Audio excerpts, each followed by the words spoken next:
Hey, hey, Blue Table fans! In the grand tradition of YouTube, I'll start out behind the camera and then move to the front. Right? Where the guy that comes up and you see him turn off the thing. There you go. That's called I didn't bother to edit this. But there you go. Better that we did more quantity. Okay, Thomas and I are going to help you pick a 40K army. You could be a first-time 40K player, or it could be that you're just ready for a new army, a new experience. We're going to just give you an overview. We've got about 20 minutes, so that is about 2 minutes per book. So go ahead. Why don't you pick one? Oh, we'll go back and forth. Okay, that's good. Like picking a team. Like this is what I would pick. But just first a few overview comments. Maybe we'll go to a half hour. It'll be.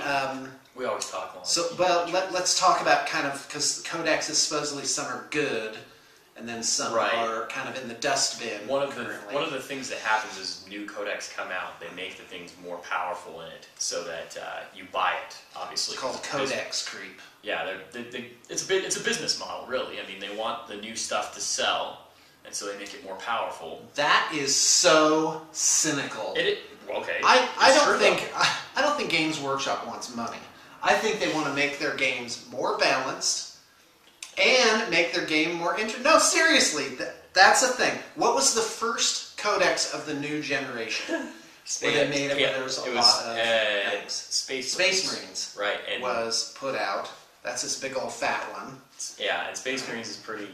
I mean, it's stood the test of time. It's still got some good 4 lists. years, something like that. Yeah. 6 years maybe. It's still got some good lists. Right. Hey, this says Ren in it. Just want to point that out. And yet, there's a gate sticker on it. It must have strayed too close to my herd. I branded it. That's like cattle wrestling. Matthew Ward. Well, I don't know who that is, but I'm sure he's really awesome at writing codexes. If his codex has stood the test of time. What? What's so funny? 2000. Is this 8 years old? No, it's not. Okay. Well, anyway. All right. The other thing I want to point out is that for 40K, how many codexes do we have here? So let's count. 1, 2, 3, 4, 5, 6, 7, 8, 9, 10, 11, 12, 13. We're missing demons. Yes. For some reason, I don't have a demons codex. Or I have one. It's just in somebody's laundry room. Right. Or bathroom, even worse. Right? Seriously. It'll be like, haven't you people heard of cross-contamination? Now, when I take a book into the bathroom, I'm very careful with cross-contamination. Use gloves? Yep, that's right. Yeah, that book comes out cleaner than it went in. Okay, let us continue. Sanitizing it, right?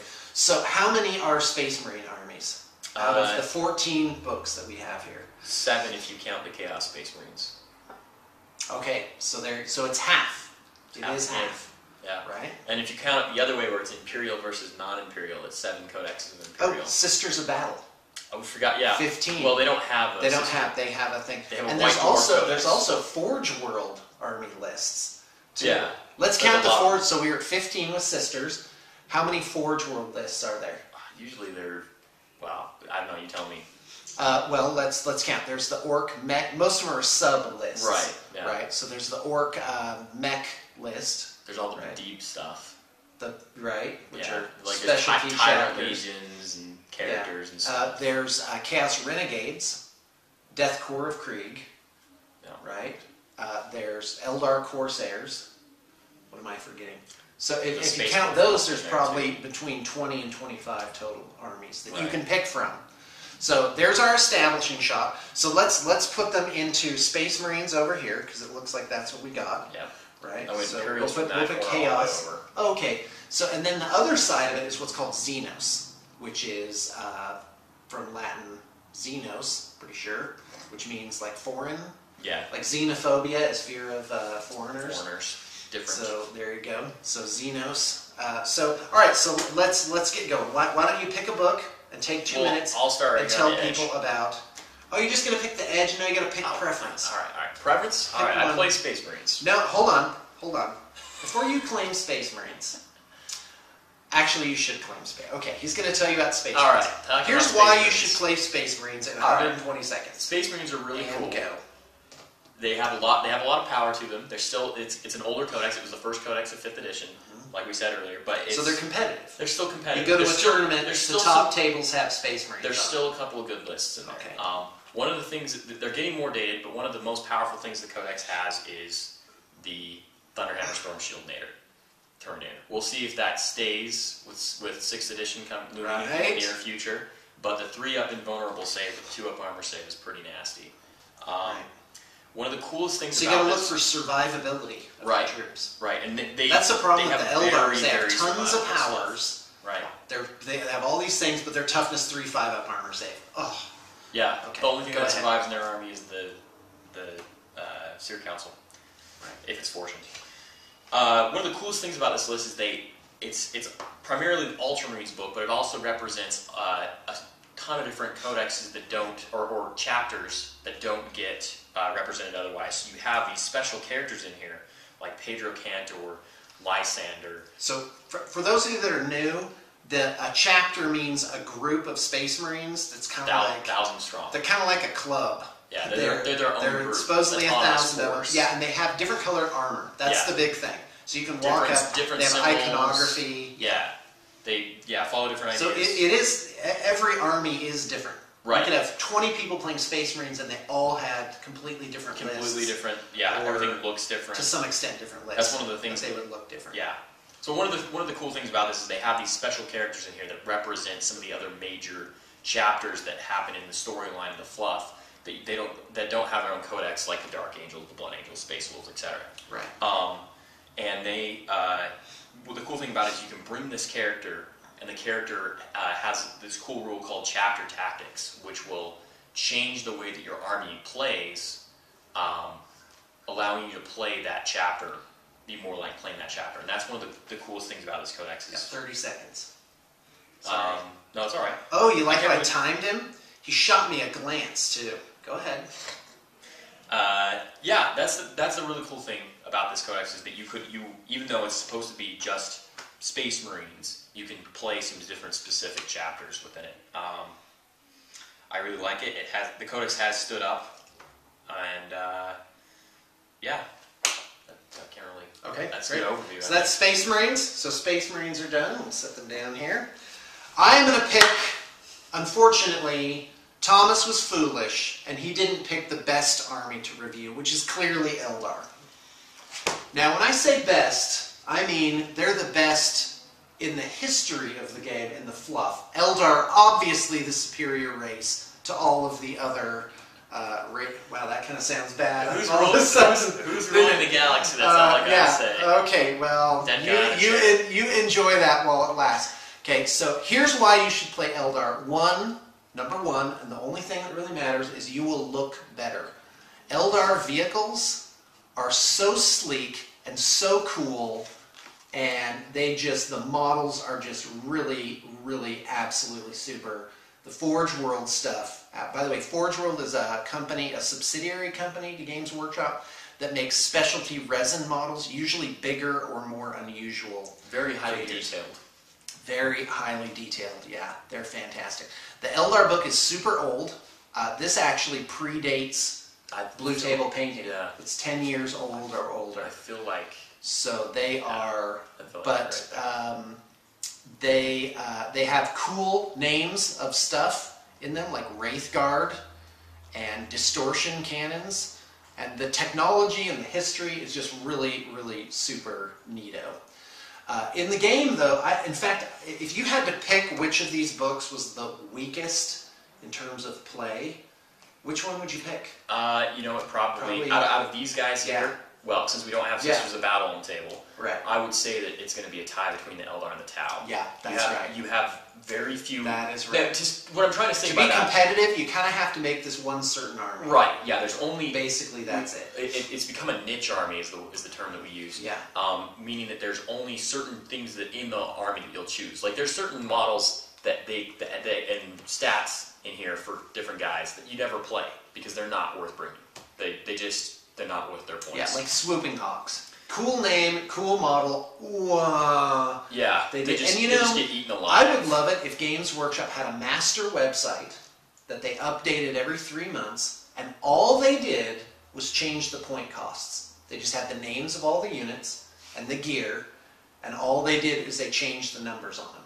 Because with just changing the number, you can make it a viable unit. Swooping Hawks are 5 points each. Oh, you'd ramp up, right?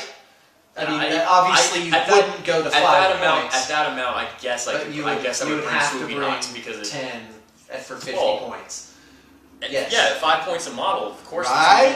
Everything's solved, but that's not going to happen. But I do want to point out this, that how are you going to play 40K? You need to ask, who are you going to play this with? If you're just playing it with friends, so you've got tournament level play, then you've got mid-level play, which is kind of what you see around blue table painting, and then you have basically beginners, where, 3 guys, they don't know what's good at all. They're just kind of random. They look in the book, they go, that looks good, that looks good, oh, and that looks good, I'm getting those things.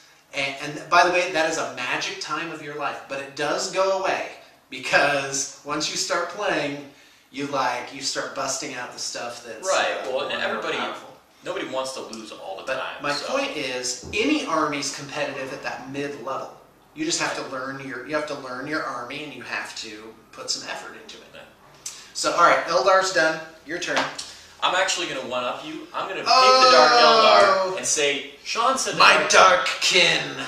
Sean says that the Eldar have really cool-looking vehicles. I'm going to say that the Dark Eldar have cooler. Yeah, sorry you can't really see that. Yeah. You go to the Games Workshop site. Check out Dark Eldar. They're the newest Eldar that just came out. In fact, they just recently brought out some... January 2010? Yeah. They're 2 years old. Right, but they're way more recent. That seems recent, doesn't it? When they only bring out, 2 codexes a year or something like that. And I think they have every model in the book released for them. Now, yeah. Yeah, they do. I really like they have a couple of Jetwing Fighter, a Razorwing Bomber. That model is so when you play Eldar or Dark Eldar, you get to zoom around the board and have exotic weaponry. Yeah. And especially, that's what I like about Dark Eldar.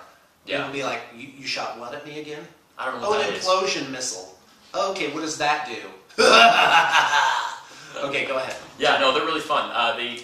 The coolest thing about them that I really like is that they're sleek, and they're Eldar, and they look cool, and they're pretty good in close combat, and pretty good at shooting. They're not nice. They're not nice. No, they're not nice. They're mean. They're mean. Who are the bad guys of the 40K universe? Bad guys? Well, number 1 is the demons.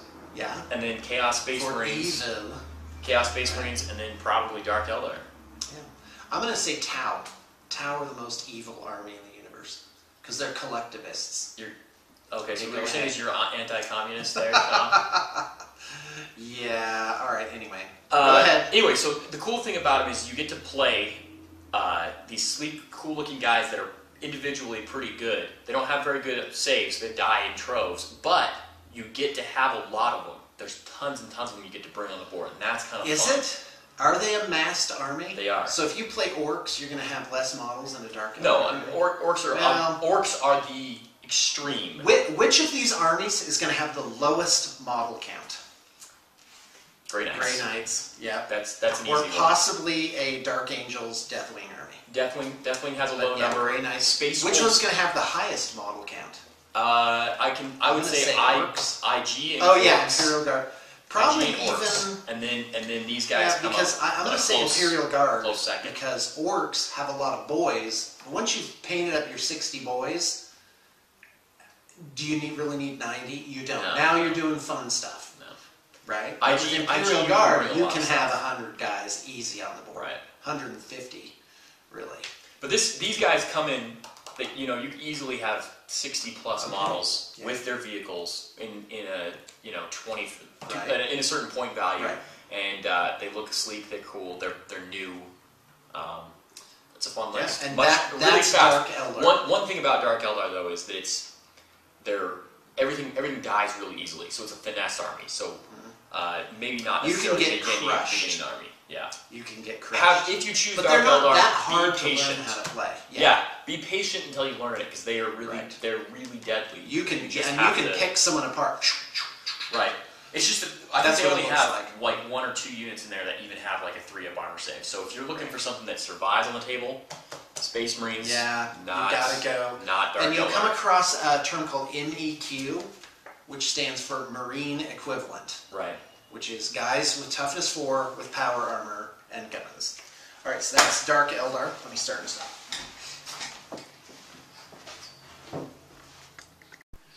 Okay, John's turn, and I hope you interrupt as much as me.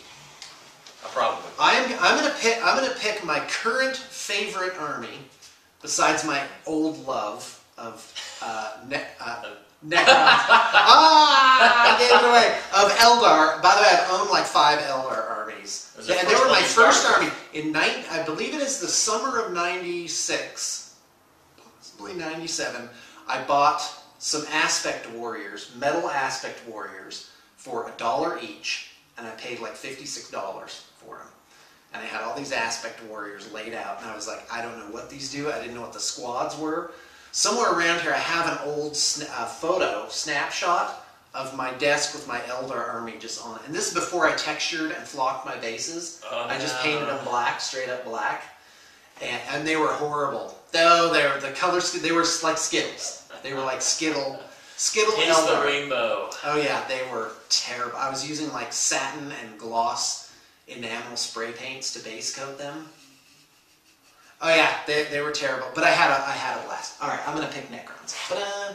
So Necrons. Here's what you get with a Necron army. Most recent codex, by the way. The most recent codex. They're a weird science, futuristic undead type of thing.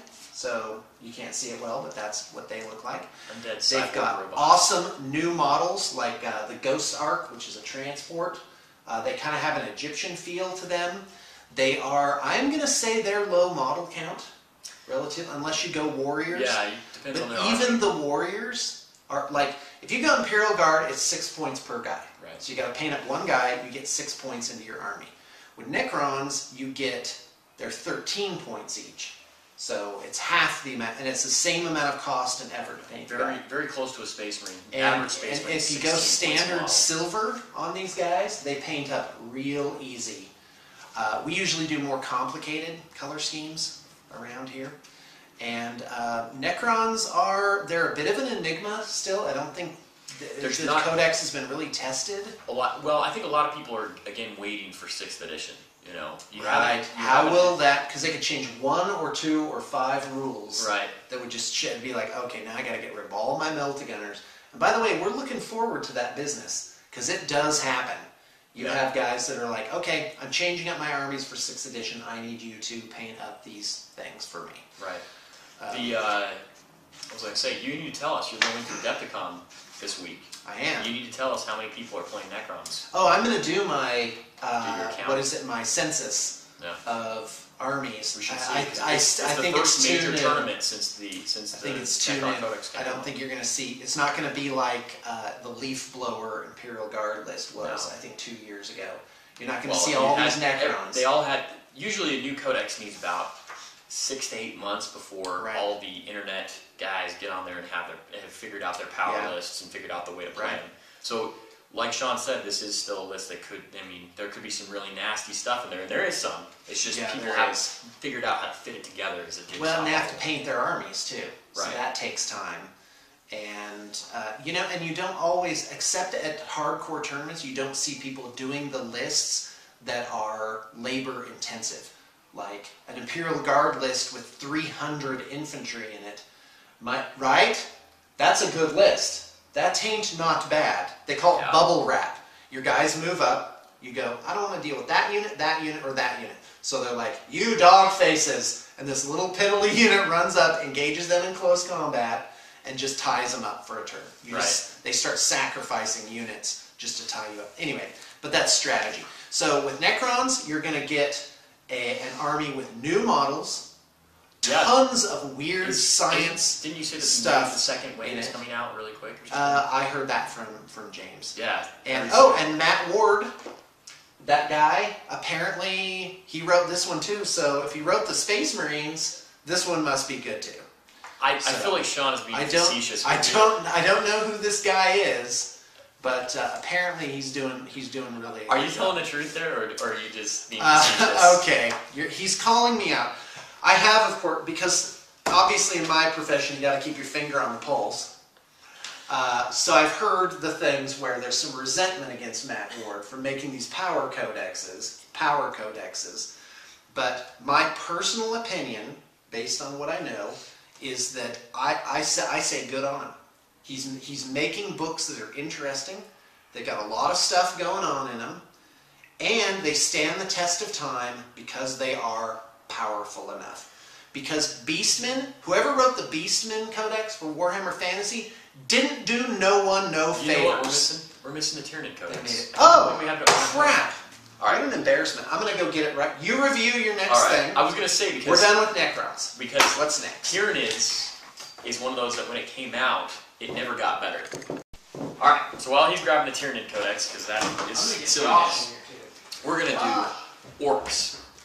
Orcs is kind of the comedic army of 40k. It's the comedy relief, you might say. You got these models that they're big hulking guys, and they're painted green, and they, have all kinds of bones and nails and just weird stuff going on, and all their vehicles are made out of scrap metal, basically. So they're kind of the fun army, and they've got some fun, wonky rules. By that I mean, like, they've got a guy who has a gun. I can't remember what the name of it is. That he shoots it, and he's kind of like a psyker, but he shoots this gun, and you roll a die, and if you roll a 1, he explodes. He just blows himself up. So they're kind of like Skaven in fantasy, but they're the 40k orcs. I mean, orcs have that, and orcs and goblins have that in fantasy, but it's kind of a... Oh, you got orcs. Yeah, I got orcs. One of my favorite things about the fluff in orcs is the Imperial scientists, and stuff. They get a hold of orc technology, and they can't make it work. And the reason, and I don't understand. They're like, why is this way? And it's because the orcs believe that it works, and they're in the fluff. They're the strongest psychers in the universe because they just believe something will work, and so it does. They're kind of crazy that way, and they're a lot of fun. And if you want a huge amount of model count, this army great models. Also, we tend to pick them up secondhand pretty quick. Oh yeah, there's lots of orcs coming through here. We can leverage that into doing your army for you. Yeah, and you know what's fun about them is they're actually pretty good in close combat. Like they're not. Oh yeah. They have the same hand abilities that a Space Marine does, and they're tough. So they even though they don't have armor saves, they stand up because there's tons of them. They got mob rules. Oh yeah. They don't run away. So if you're going to do orcs, you're going to have to paint 30 boys, and then it's all fun stuff. Yeah. And they're very forgiving to paint if you're painting your own army. They're pretty forgiving to play too. We can paint them up pretty inexpensively. Yeah. We've got a lot of specials that apply to orcs. They're just a fun wonky list. They do have a couple of power lists too still, even though this codex was the last one of 4th edition. So it's a little bit old. It's older than the Space Marine Codex, but it's pretty. It's still there. It's holding on. You still see orcs. It's still got some good stuff. One of the favorite team tournaments. Lots and lots of people play orcs. Yeah. 120 boys. I don't know how you're going to handle that. Adepticon, the guys who won it's 2 called years the Green ago. Tide. The guys who won 2 years ago and then got 2nd place last year. They were the same team that played 4 identical orc lists. So. And they each featured how many boys? I don't know. There must have been. And orcs come in the Assault on Blackreach. Yes, the 5th so edition. Orc boys, Starbox. Plentiful and cheap. Yes. All right, I'm gonna claim. Notice we took all the Xenos list first. Okay, Tyranids. This is my 2nd favorite army. I thought your 2nd favorite army? 2nd favorite. Even more than Necrons? I thought you said you liked Necrons. No, Necrons is my new 2nd favorite army. So Tyranids used to be my 2nd favorite army, and I've done recently. I've done Fungus Nids. I've redone. I had the Mesa Nids a few years back, and so what you're going to get with Tyranids is these are truly the only alien race. They are in the fluff. They're actually from outside our galaxy, and they have 6 limbs. That's why. So they're really the only insects. Bizarre. They are called the bugs. They do draw on the Aliens genre from, I do believe it's a 1980 movie starring Sigourney Weaver, and so they've got tons of fantastic plastic kits out. They recently came out with they redid the Hive Tyrant, Carnifex, which is now has a flying version, and that kit is through the roof. Great, man. And the Turvagon Tyrannifex thing. So there's tons and tons of like these weird alien creatures. The range is very strong. There are hear people go back and forth about the competitiveness, and I'm going to say they're mid-range. They weren't written by Matt Ward, except in the top, but they are very well written, to my opinion. They've got like 35 entries. It's very balanced, very balanced for the codex in and of itself. The problem is that it didn't. I mean, they had a lot better options before. Some people will argue, and you don't see a whole lot of really. That's a non-statement. I'm sorry. Nerds will always argue. Tyranids. Go ahead. Tyranids are really cool. They're a really cool army. They're in my opinion, they're one of the most thematic armies.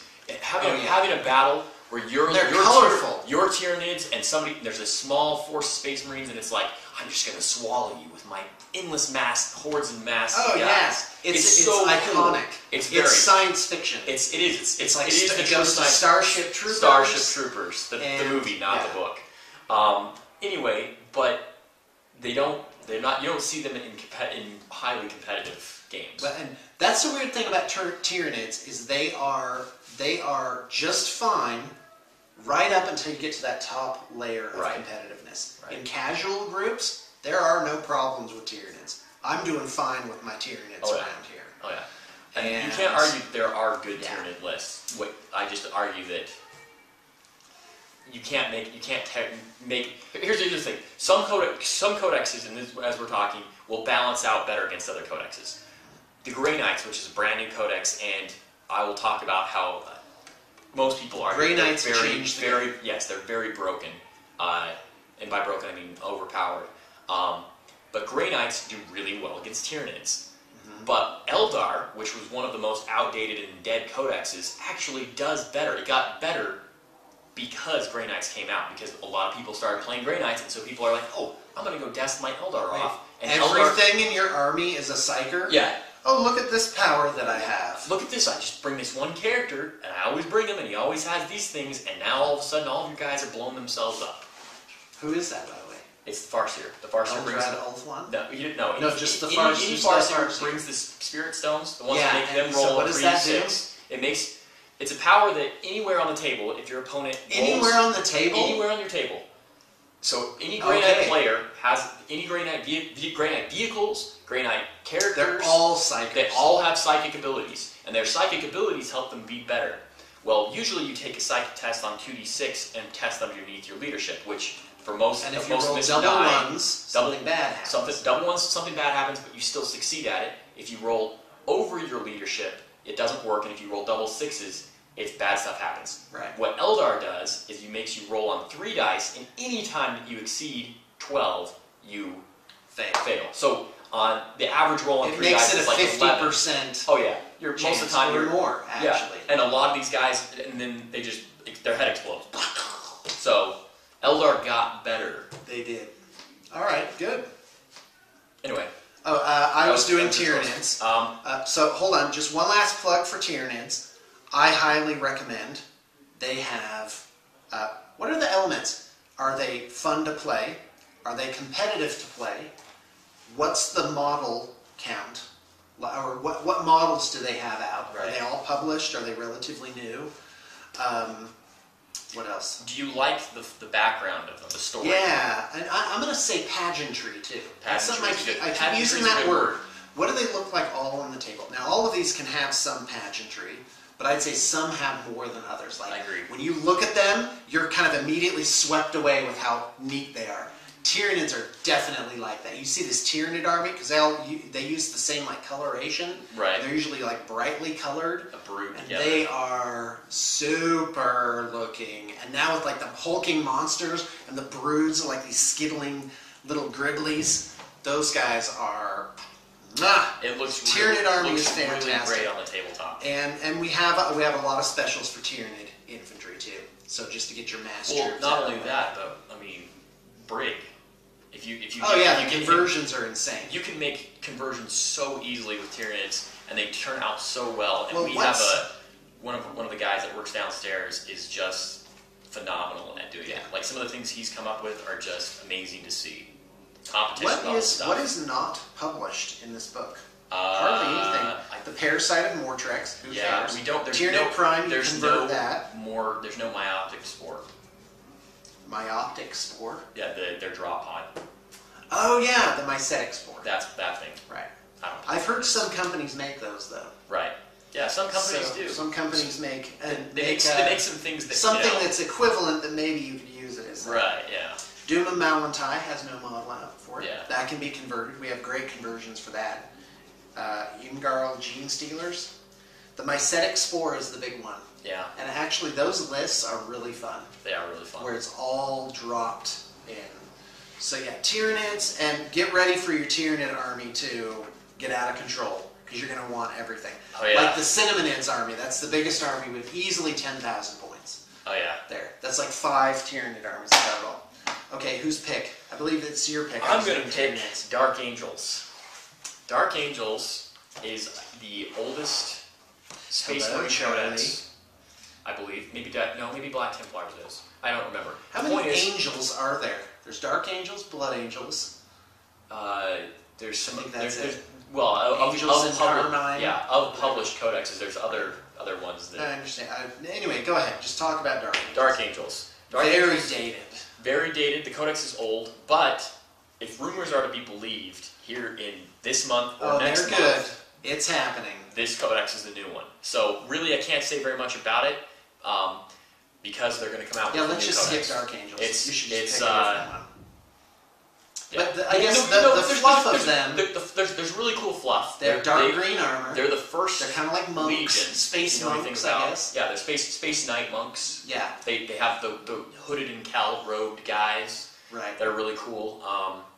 They kind of have like this dark secret that they try and keep. That half of their chapter went bad. Yeah, that's the dark secret. That is a dark secret. Yeah, the guy at the family reunion, he starts sobbing. Oh, this dark secret. Yeah, we know, Carl. We know already. Everybody's known for years. That's the Dark Angels right there. They're fun. There's going to be an intervention. Currently, because they fact a lot of the rules in here, they have the most competitive all Terminator list in the game. Yeah, Deathwing, low model count. Still, you can get like 30 or 40. Yeah. 30 or 40 Terminators. I recommend, because it has pageantry, has great background, low model count, makes it inexpensive. Like, we can do a Deathwing army for about half of another army. Oh, yeah, yeah. And there's no vehicles. Oh, by the way, there are army lists that we have where you could be like, you know what, I want that. How much is that one? Then, just to get it on the table, it's all custom. It'd be all custom, like fresh made. And it's Blood Angels and Dark Angels. Deathwing. That's the Terminator army. Sorry, go ahead. No, that's all right. They're fun. Okay. I guess that's what I'm saying. So what's funny is I'm looking at this end and I'm like, nothing is of interest to me over here that I like. Because I really don't play Space Marines. Okay, Grey Knights. Well, we need to get Grey Knights are basically it. Sean's been playing a lot of fantasy lately. We need him to get and War well, Machine. He's going doing Necrons. He's doing a Necron. Necrons is my next big thing. Rust Necrons. I don't know, because I was like, it's such a great concept. It is a great concept. The idea is that they're just really rusted out and like all broken up. Like they had stayed too near the surface of the planet. And like the monoliths will look like a rock when you lift it up. It has like that brown green ring, you know, being in the earth a long time. However, I can't pass up the chance to do Necrons in some kind of color. So let's think what colors. Red's probably outside the genre. Right. Unless, the rust. Right. Green is like too alive. Right. Well, they have a lot of green glowing effects. Although, anyways, you know, right. So you can't have that, you know. Compete. A lot of people do with like a Purple's just right out. Yeah. Right? And I don't want to go metallics because that's been done before. Too much. You know, yellow would be like really too pale. So I'm really left with blue. And so you don't want to do straight up blue, right? You don't want to just, oh, these are blue, like, oh, they'll be like, oh, ultramarine things. So I'm thinking kind of a blue-green color, maybe. I was waiting to see how I'm long gonna do it right. I was working around to it. Seriously though, I am down. I have determined not to do them teal. I'm like trying to. Well, there's a couple other good colors like azure. I'm thinking yes, and cerulean. Those are good colors. That'd be a good one too. Those. That's how Janine and Thomas are giving me a hard time. They're thinking of different shades of blue. Be like, how about ocean surf? Okay, so anyway, but seriously, I'm thinking of red, or there's one that Tasha did, a Necron army that was kind of like black and steel and blue. Like pale blue for the energy crystals. Really? And that looked very handsome. It was pretty slick. I think that would look really good. It was pretty slick. It would stand out. So, but I am also thinking of either red or going with the rust. What I want to say, we've been talking a lot about colors and different schemes and the different cohesiveness of an army. And one of the things that really made me happy and got me into this game was, again, I'm going to use Sean's word, pageantry. One of the coolest things about, and they do it with each new codex, they're doing it more and more. They talk about, like the new Necrons that came out. Before, the Necrons were just kind of like one force. The old codex was a little, you didn't really know what was going on. It was terrible. When Necrons came out when I had my game shop in Oregon, like in '98, it took them 12 years to redo the Necron codex. Yeah, people had given up on it pretty much. It was bad. But anyway, now they've got this thing set up where it's like they've got this background fluff of there's these different kingdoms that rule different planets, and they have their own little pocket empires. What army are we talking about now? We're talking about Necrons right now. Oh, okay. What I'm trying to say is the whole point is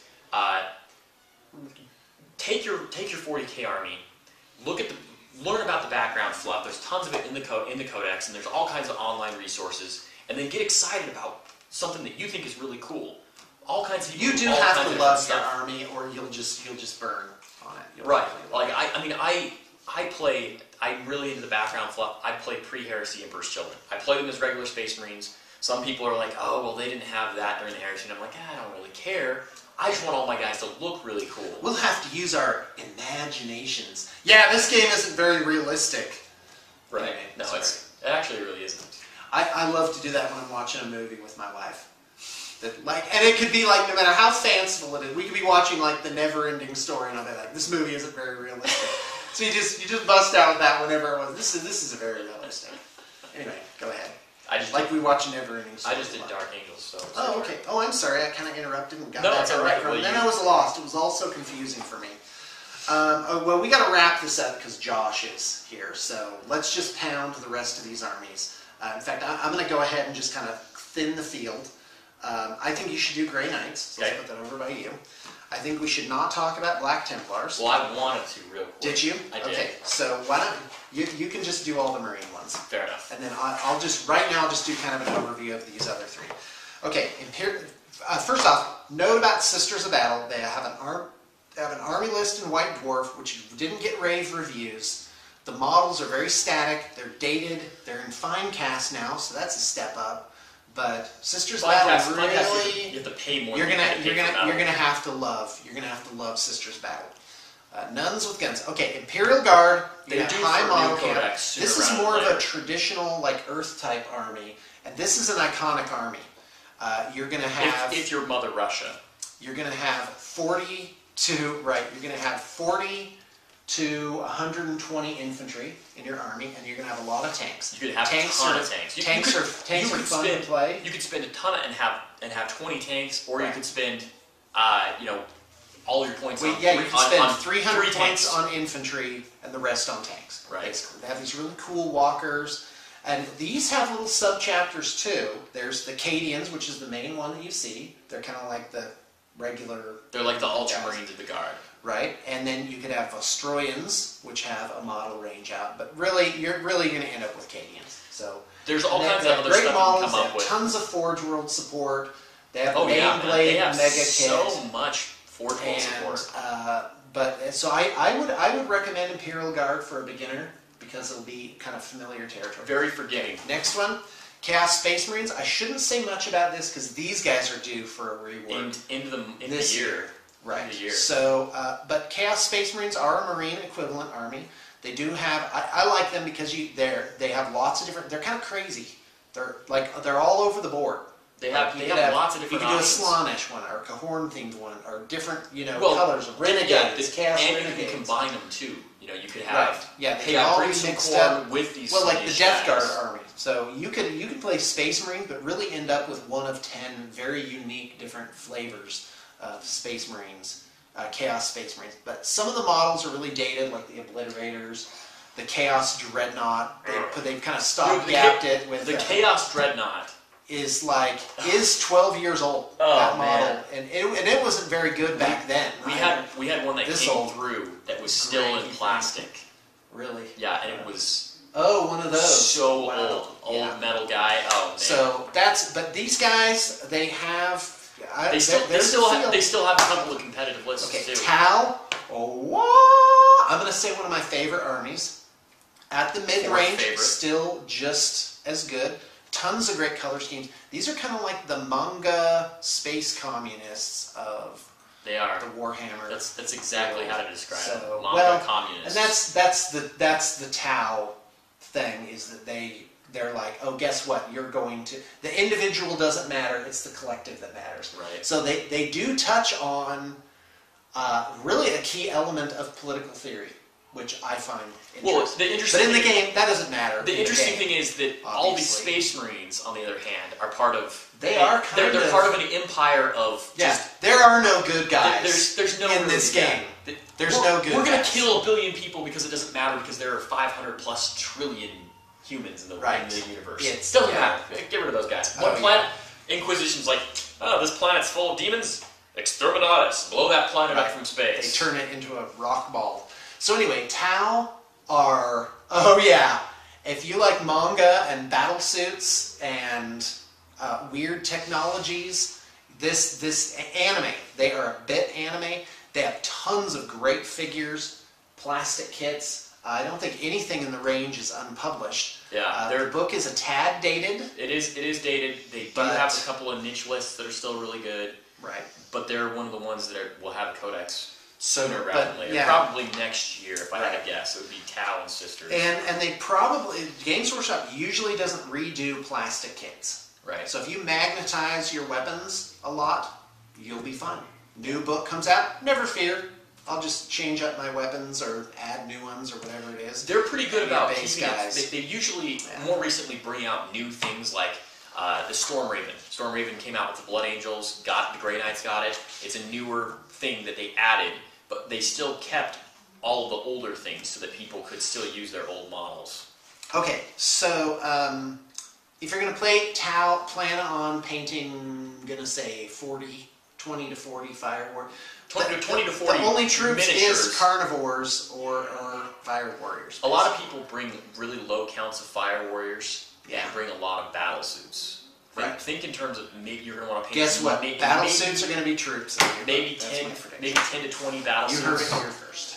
With Okay. magnetization. Well, I'm late for my thing with Josh. That's 37 fine. minutes late to be. That's fine. I'll finish So real I'm quick. going to start and stop, and no, I'm going to leave you on your own. Okay, that's fine. Is that Impala? No, Well, it's- one way or another, I'm going to. It's all right. I'm gonna. Yeah, do he's real going to quick plow this. through. So thanks for tuning in, and I turn you over to good hands.